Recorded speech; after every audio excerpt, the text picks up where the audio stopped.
খেলা থেকে সিনেমা যেখানেই ভারতের ভালো হয়, ভারতে গিয়ে থাকবে, সেটা আলটিমেটলি ভালো নয়। আমি এটাই বুঝলাম দিনের শেষে। হাই, আমি রূপম। আজকের এই ভিডিওতে আমরা কিছু ফ্যাক্টস দেবো, কিছু তথ্য দেবো। আমার মনে হয় আমাদের এখানকার অনেকেই জানেন এবং যারা জানেন না তারাও জানবেন, আর ওখানকার অনেকেই বিষয়টা আমার মনে হয় তাদের জানা দরকার। তুফান ছবিটা বাংলাদেশের ছবি, এখানে মুক্তি পেয়েছে। বাংলাদেশের সুপারস্টার সাকিব খান সেই ছবিতে মুখ্য চরিত্র অভিনয় করেছে। তো সেই ছবিটা রিলিজের পরে বক্স অফিসে মুখ থুবড়ে পড়েছে। আজকে রবিবার, ছবিটার অবস্থা খুবই খারাপ। এবার এই ছবিটা রিলিজ হওয়ার পর রিভিউ দিয়েছি। রিভিউ দেওয়ার পর আমার মনে হয় আমাদের এখানকার অনেকেই রিভিউ দিয়েছেন। প্রত্যেকের সাথে আমার মনে হয় এটাই হয়েছে, মানে অনেকের সাথে এটা হয়েছে, অনেকের সাথে এটা হয়ও নি হয়তো। তাদের কমেন্ট বক্সটা, মানে আপনি আমার চ্যানেলেরই কমেন্ট বক্সটা, ওই সিনেমা রিভিউর কমেন্ট বক্সটা খালি খুলে দেখুন। এবং শুধুমাত্র ওই ভিডিও না, তারপরে যা যা ভিডিও এসেছে সেগুলো কমেন্ট বক্সটা আপনি খালি গিয়ে দেখুন। আপনারা আমার যে ফেসবুক পেজ আছে সেখানে কীরকম ধরনের জিনিসপত্র হয়েছে দেখুন। তারপরে পার্সোনাল মেসেজ করা, সারাক্ষণ গালিগালাজ করা, মানে ওপরে আমার দাদু সে হয়তো বিষম খাচ্ছে, এরকম জিনিসপত্র হয়েছে। ঠিক আছে, তবে টক্সিসিটির একটা সীমা থাকে, এগুলো সব মানে অতিক্রম করে গেছে। যদিও আমার বক্তব্য সেটা নিয়ে শুধু নয়, আমাদের এখানে ভারতে নাকি মেইন স্ট্রিম ছবি, মাস সিনেমা বিজনেস করে না। ওয়েস্ট বেঙ্গলে নাকি বিজনেসই হয় না। এখানে শুধুমাত্র সিরিয়াল চলে, এখানে শুধুমাত্র সিরিয়াল বিজনেস করে। আমাদের এখানে যে সুপারস্টার আছে জিৎ, তাকে নিয়ে যেরকম ধরনের নোংরামি শুরু হয়েছে, দেব তার স্টেটমেন্ট নিয়ে যেরকম ধরনের জিনিসপত্র শুরু হয়েছে, আমরা সেই বিষয়পত্রগুলোতে আসবো। আমি প্রথমে কয়েকটা সিনেমার নাম বলছি: জওয়ান, পাঠান, অ্যানিমাল, KGF 2, বাহুবলী 2। এই ছবিগুলো রিসেন্ট ইয়ার্সে ওয়েস্ট বেঙ্গলে কত টাকার বিজনেস করেছে জানেন? জওয়ান গত বছর আনুমানিক ওয়েস্ট বেঙ্গল থেকে 25 থেকে 30 কোটি টাকার বিজনেস করেছে। পাঠান 28 কোটি টাকার বিজনেস করেছে। অ্যানিমাল 19 কোটি টাকার বিজনেস করেছে। KGF চ্যাপ্টার 2 24 কোটি টাকার বিজনেস করেছে। বাহুবলী 2 28 কোটি টাকার বিজনেস করেছে। এটা হচ্ছে ওয়েস্ট বেঙ্গল থেকে এই ছবিগুলোর বিজনেস রিসেন্ট ইয়ার্সে বললাম আমি। আগের আরও অনেক ছবি আছে। আমাদের বাংলা ছবি, চাঁদের পাহাড়ের নাম শুনেছেন? বসের নাম শুনেছেন? অ্যামাজন অভিযানের নাম শুনেছেন? আরও বলছি, কর্ণ সুবর্ণের গুপ্তধন, সেটা তো আউট আউট মেইন স্ট্রিম ছবি নয়। সেই ছবিটার বিজনেস দেখেছেন? খোকাবাবু, পাগলু, আওয়ারা, প্রাক্তন, বুম্বাদা অভিনীত এই ছবিগুলো আজ থেকে, তাও মানে কর্ণ সুবর্ণের গুপ্তধন বাদ দিয়ে বাদবাকি ছবিগুলো 7 বছর, 8 বছর, 10 বছর আগের ছবি। সেই ছবিগুলোর বিজনেস, যে নাম্বারটা তারা বলছে তাদের সুপারস্টারের ছবি ওখানে বিজনেস করেছে, খালি এই ছবিগুলোর বিজনেস একবার দেখে নেবেন। 10 কোটি, 15 কোটি, 20 কোটি বিজনেসগুলো একবার দেখে নেবেন। আমাদের এখানে প্রাক্তনের মতো ছবি 2015-16 সালে এসে 8 থেকে 9 কোটি টাকার বিজনেস করে গেছে। ঠিক আছে, প্রাক্তন কিন্তু আউট না আউট কোনো মাস ফিল্ম নয়, বিজনেস করে গেছে।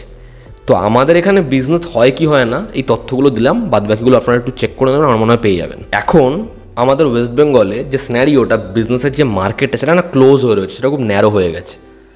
কিন্তু এখানে বিজনেস হয় না যারা এই কথাটা বলছেন, যেদিনকে আমাদের এই গেটটা আবার ওপেন হবে, আবার কিন্তু সবাই বুঝতে পারবে যে আমাদের এখানে কীরকমভাবে মেইন স্ট্রিম ছবি চলেছে।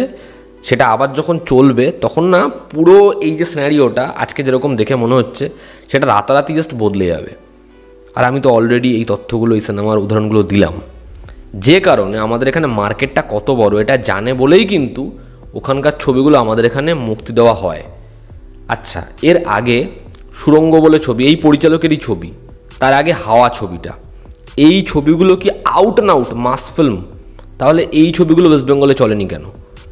আমি বহু আগে যখন তুফানের ফার্স্ট লুক এসেছিল সেই সময় বলেছিলাম এই ছবিটা ওয়েস্ট বেঙ্গলে বিজনেস করবে না। বলেছিলাম, যারা আমার চ্যানেল নিয়মিত দেখেন জানেন। কারণটা কি? তার কারণ সাকিব খানকে এখানে কজন চেনে। আর আমাদের এখানে মেইন স্ট্রিম ছবি দেখার যে অপশানটা না, সেটা এইটুকু জায়গায় সীমিত নয় যে যাই আসবে দেখে নেব, নয়। আমাদের এখানে যে অডিয়েন্স, তারা huge entertainment, huge content consume করছে, যে কারণে তাদের কাছে খুব লিমিটেড কিছু অফার করা হচ্ছে না, হাজার হাজার জিনিসপত্র অফার করা হচ্ছে। আমাদের এখানে যে মেইন স্ট্রিম ছবি, সেটা পড়ে যাওয়ার, বাংলার কথা বলছি, পড়ে যাওয়ার কারণ হচ্ছে আমাদের এখানে 2014 সাল অবধি মেইন স্ট্রিম ছবি কিন্তু দারুণ দাপটে বিজনেস দিয়েছে। তারপরে এই যে সাউথের ছবিগুলো হিন্দিতে যখন টিভিতে রোজ টেলিকাস্ট হওয়া শুরু হয়ে গেল, অডিয়েন্স দেখলো এই ছবিটা তো অলরেডি আমি দেখে ফেলেছি, তাহলে আমি টাকা দিয়ে কেন ছবিটা দেখতে যাব? এবং এটা কিন্তু শুধুমাত্র বাংলাতে হয়েছে এমন নয়, হিন্দিতেও হয়েছে, সব জায়গাতেই এটা হয়েছে।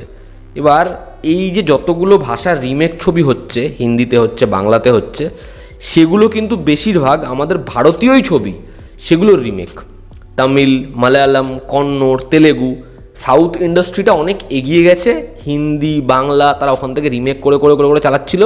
একদিন সারা ভারতের অডিয়েন্স তারা এত এরকম কন্টেন্ট কনজিউম করেছে, তারা বুঝে গেল যে আমরা রিমেক ছবি দেখছিলাম, দেখবো না। এবার বাংলাদেশের ক্ষেত্রে তাদের কি এত ভ্যারিয়েশন আছে?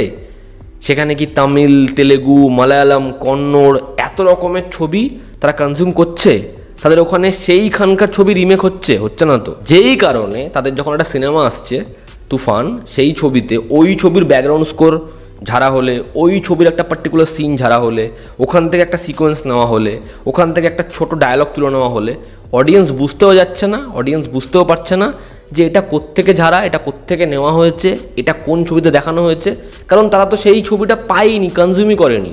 কিন্তু আমাদের অডিয়েন্স এটা কনজিউম করে ফেলেছে। আমি কিন্তু বাংলাদেশের সব অডিয়েন্সের কথা বলছি না, সেখানেও এমন অনেক অডিয়েন্স রয়েছে যারা প্রচুর সিনেমা দেখেন, যারা ইন্ডিয়ান বহু কন্টেন্ট দেখেন, আমি তাদের কথা সবার কথা বলছি না। তো ভারত এইটুকু জায়গা নয়, হ্যাঁ, ভারত একটা এত বিশাল জায়গা, এত বিশাল একটা দেশ, এবং সেখানে এত রকমের সিনেমা হয়। আপনারা যদি সম্ভব হয়, প্রিয়াঙ্কা চোপড়ার একটা ইন্টারভিউ রয়েছে, সেটা দেখবেন। জিতকে নিয়ে যেরকম ধরনের নোংরামি শুরু হয়েছে। চেঙ্গিজ ছবিটা যারা দেখেননি তাদের কথা ছাড়লাম, যারা দেখেছেন তারা জানেন চেঙ্গিজে জিতের মতো, জিতের যে ক্যারেক্টারটা চেঙ্গিজ, তার মতো দেখতে আরও একজন আছে, এবং চেঙ্গিজ কি প্ল্যান করবে যে তাকে ফাঁসিয়ে দেবে, সে বেরিয়ে যাবে। তো এই যে আইডিয়াটা, এটা তো তুফানেও আছে। তো চেঙ্গিজ যেটা গত বছরের ছবি, তো এই যে ট্রুপটা, তুফানের যে মেন ট্রুপটা, এটা কোত্থেকে নেওয়া? চেঙ্গিজ থেকে বলতেই পারি তাহলে আমরা। এবং আপনি ভাবুন এই কথাগুলো কারা বলতে পারে, কাদের মুখে এই কথাগুলো সাজে, যে জিতের প্রোডাকশন, জিত, তারা নাকি এই ছবিটাকে চাপার জন্য এই জিনিসপত্রগুলো করাচ্ছে, এই নেগেটিভিটিগুলো ছড়াচ্ছে। মানে তার সত্যি ঠেকা পড়ে, তার কিছু যায় আসে? যে ছবিটা ওয়েস্ট বেঙ্গলে বিজনেসই করতে পারেনি, কিছু করতেই পারেনি, জিতের কিছু যায় আসবে? কোনোভাবে যায় আসে? এর মধ্যে ছবির পরিচালক তিনি ইন্টারভিউতে বললেন আমাদের এখানকার 2 সুপারস্টার তারা তার কাজ দেখে তার সাথে কাজ করতে চেয়েছে, তবে তার কাজ এখনও কিছু ফাইনাল হয়নি। তার মধ্যে আমাদের এখানকার আরও এক সুপারস্টার দেব, সে স্ট্যাটাসে দিল যে এরকম কোনো তথ্য সত্যি নয়। সে আবার বেস্ট উইশও করেছে। এটাই হচ্ছে আমাদের এখানকার সুপারস্টারদের পার্থক্য। এই যে ছবিটা, এই যে তুফান সিনেমাটা যখন আসছে, আজকে দেবকে নিয়ে গালিগালাজ করা হবে, তাকে এই ফ্যান্সের তরফ থেকে অ্যাট্যাক করা হবে, তখন দেবের তরফ থেকেই কিন্তু একটা উইশ করা হয় যেরকম একটা ছবি আসে, ছবিটা বড় সাকসেস পাক। তো এটাই হচ্ছে আমাদের এখানকার সুপারস্টারদের নেচার। কিন্তু যখন তাকে নিয়ে একটা মিথ্যে কথা বলা হবে যে এই পরিচালককে সে অ্যাপ্রোচ করেছে বা এই পরিচালকের সাথে সে কাজ করতে চেয়েছে, যেটা সে চায়নি, তাহলে সেটার এগেনস্টে সে বলবে না? যদি কেউ এটা ভেবে থাকেন যে তুফান ছবিটা এমন একটা সিনেমা হয়ে গেছে যে সিনেমা বাঙালিদের আগে দেখেনি, বা আমাদের এখানে এরকম ছবি বানানো সম্ভব নয়, এরকম কন্টেন্ট আমাদের এখানে অডিয়েন্স দেখেনি, তাহলে এর থেকে বড় ভুল ধারণা আপনাদের কাছে আর নেই। এবার আমাদের এখানকার কিছু ইউটিউবারদের নিয়ে কথা বলি। আমি ভেবেছিলাম এরকম ধরনের কোনো কথাই বলবো না। মানে আমাদের এখানকার কিছু ইউটিউবার হচ্ছে যে থালায় খাবে সেই থালাতেই হাঁকবে। এদেরকে আপনি কোনো পাত্রে রাখতে পারবেন না, কারণ এরা হচ্ছে পুরো বিষধর, এরা টক্সিসিটি কিছু কম করে না। এরা বলছে যে আমাদের এখানে এই ছবিটায় যদি কেউ খারাপ রিভিউ দেয় তাহলে তাকে হয়তো কেউ বা হয়তো কোনো হাউস টাকা দিচ্ছে বা হয়তো পেড করার জন্য বলছে।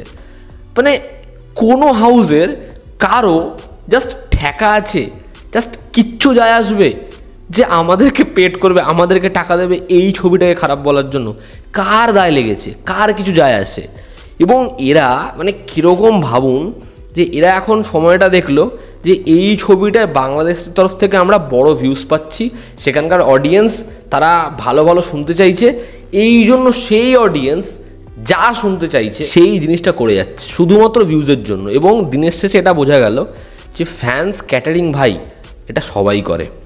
কেউ হয়তো একদম দিনে দুপুরে বলে করছে আর কেউ বলে করছে না, কিন্তু করছে সবাই। কিন্তু সমস্যা হচ্ছে এই যে এরা এত এখন বাংলাদেশের ছবি, সাকিব খান এই ছবিটাকে সাপোর্ট সাপোর্ট সাপোর্ট, এরকম মেইন স্ট্রিম ছবি হয়নি, করছে খুব ভালো কথা, কিন্তু কটা ছবি আমাদের এখানে মুক্তি পাবে? সারা বছর তো সাকিব খানেরই শুধু ছবি আসবে না, যদিও এদের কন্টেন্ট বেছে নিতে সমস্যা হবে না, সারা বছর তো আসবে না, তারপর কি হবে? এটা খুব ভালো করে না দেব জিতের ফ্যান্সদের দেখা উচিত যে আজকের এই পরিস্থিতিটা খুব ভালো করে দেখো, ঠিক আছে, এরা কি করছে, খুব ভালো করে চোখ খুলে দেখো যে কারা অনেস্ট, কারা সত্যি কথা সামনে এসে বলে এবং কারা সময় দেখে কোন পাল্লাটা ভারী, কোন দিকে গেলে ভিউজ বেশি আসতে পারে সেই দিকে ঝোঁকে। এবং আজকেই তো শেষ নয়, এর পরেও বাংলাদেশের সুপারস্টারের, বাংলাদেশের বহু ছবি আমাদের এখানে আসবে রিলিজ হতে। সেই ছবিগুলো এখানে কেমন বিজনেস করে আপনারাও দেখবেন। আগামী দিনে আমাদের এখানকার ছবি, ওয়েস্ট বেঙ্গলের ছবি বাংলাদেশে যাবে, রিলিজ হবে, কেমন বিজনেস হয় দেখবেন, মানে তখন আপনারা দেখবেন। কিন্তু যদি আমাদের এখানে কোনো সুপারস্টারের ছবি বাংলাদেশে গিয়ে বিজনেস না করতে পারে, আপনি দেখবেন আমাদের এখানে সেই সুপারস্টারের যারা ফ্যান্স আছে না, তারা এরকম নোংরামি করবে না, তারা এরকম ধরনের টক্সিসিটি করবে না। এই যে জিনিসটা হচ্ছে, তারা সেটা করবে না যে বাংলাদেশে ছবি চলেনি বলে বাংলাদেশের অডিয়েন্স মানে তাদের কোনো ভ্যালুই নেই, তারা সিনেমাই বোঝে না, এই জিনিসটা করবে না, যেটা তারা প্রতিনিয়ত করে যাচ্ছে। সত্যি কথা ভাই, আমার সমস্যা আছে, আমার এখানকার অডিয়েন্সকে নিয়ে কথা বললে আমার সমস্যা আছে। আমাদের এখানে আজকে মেইন স্ট্রিম ছবি ওয়ার্ক করেনি, তার কারণ কি আমি ভিডিওতে বললাম। কিন্তু যেদিনকে আমাদের এখানে আবার মেইন স্ট্রিম ছবি ওয়ার্ক করবে না, আমাদের মার্কেটটা কত বড় সেটা যখন আস্তে আস্তে এক্সপ্যান্ড করে যাবে তখন সবাই দেখতে পারবে, ঠিক আছে। তাই আমাদের এখানে সুপারস্টারদেরকে নিয়ে কোনো কমেন্ট করলে, তাদের ছবি নিয়ে কোনো কমেন্ট করলে আমার সমস্যা আছে, ঠিক আছে। তো সেটাই এই ভিডিওতে আমি বললাম। এবং আমাদের এখানকার কিছু ইউটিউবার তারা এই বিষয়টাকে কীরকমভাবে বিজনেস মডেল হিসেবে দেখেছে সেটাও আপনাদের কাছে খুব পরিষ্কার, সেটাও আপনারা বুঝতে পারছেন। প্রত্যেকটা অডিয়েন্সের, এই দেশ হোক ওই দেশ হোক, সব অডিয়েন্সের একটা সিনেমা দেখার, কনজিউম করার পর যে রিয়াকশান সেটা সেম হবে। ছবিটা ভালো লাগেনি, ছবিটার যা রিয়াকশান, বহু লোকের এমন রিয়াকশান তো আবার দারুণ লেগেছে, তা বলে যাদের দারুণ লেগেছে তারাই অডিয়েন্স, যাদের লাগেনি তারা ইচ্ছা করে ছবিটাকে খারাপ করছে, এদের জন্য ছবি চলছে না, এদের একটা এজেন্ডা আছে, এটা এই ফ্যান ক্লাব দ্বারা করানো হচ্ছে, এটা ওই সুপারস্টার করাচ্ছে, ভারত মানেই এই কথাগুলোর কোনো ভ্যালু নেই। এই কথাগুলো শুরু থেকে শেষ অবধি ডাহা মিথ্যে কথা, এই কথা নিয়ে আমার প্রবলেম আছে। তো এই ছিল আজকের ভিডিও। আপনাদের কী অপিনিয়ন জানাবেন, জনতা আমাদের পাশে আছে। আবার দেখা হচ্ছে, টেক কেয়ার।